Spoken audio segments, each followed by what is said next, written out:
Сәлем достар, бүгін осындай қытырлақ тауық қанаттарын дайындайтын боламыз. Алдымен тауық қанаттарының артық жерлерін кесіп алып тастап, екіге бөліп дайындап аламыз. Қанаттарды жуып, құрғатып алуды ұмытпаңыздар. Қанаттарымызды дайындап алған соң, үстіне 250 мл салқын су, 1 ас қасық паприка, 1 ас қасық сарымсақ ұнтағын, 1 ас қасық тұз, 2 ас қасық ащы қызыл бұрыш және де 1-2 ас қасық соя соусын құйып, жақсылап араластырып, 1-2 сағатқа маринадқа қоямыз.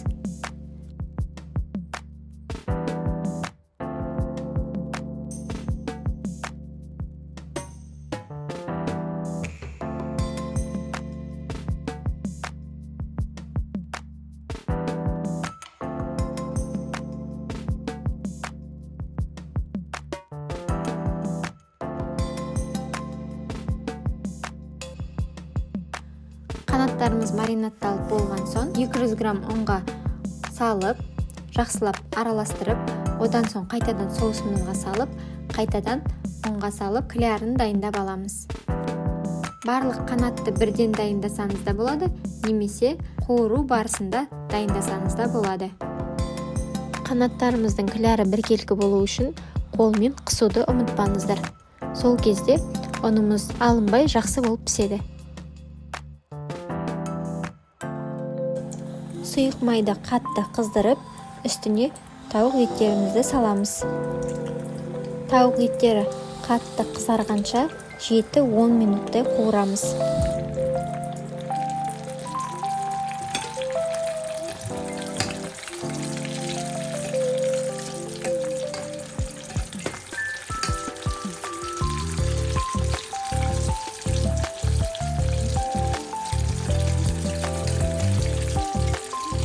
Уақытынан ерте алып қойсаңыз, тауық еттеріңіз піспей қалуы әбден мүмкін.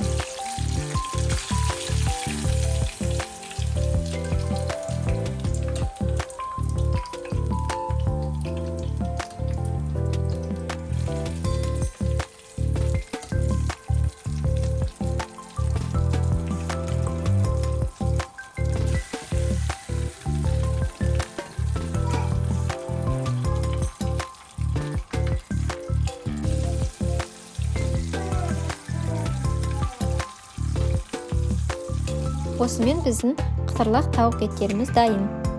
1,5 сағаттың ішінде маринады тауығымызға сіңіп, өте дәмді болып шығады. Ал бетіндегі кляры қытырлақ және де ұзақ уақытқа дейін өз қалпын сақтайды.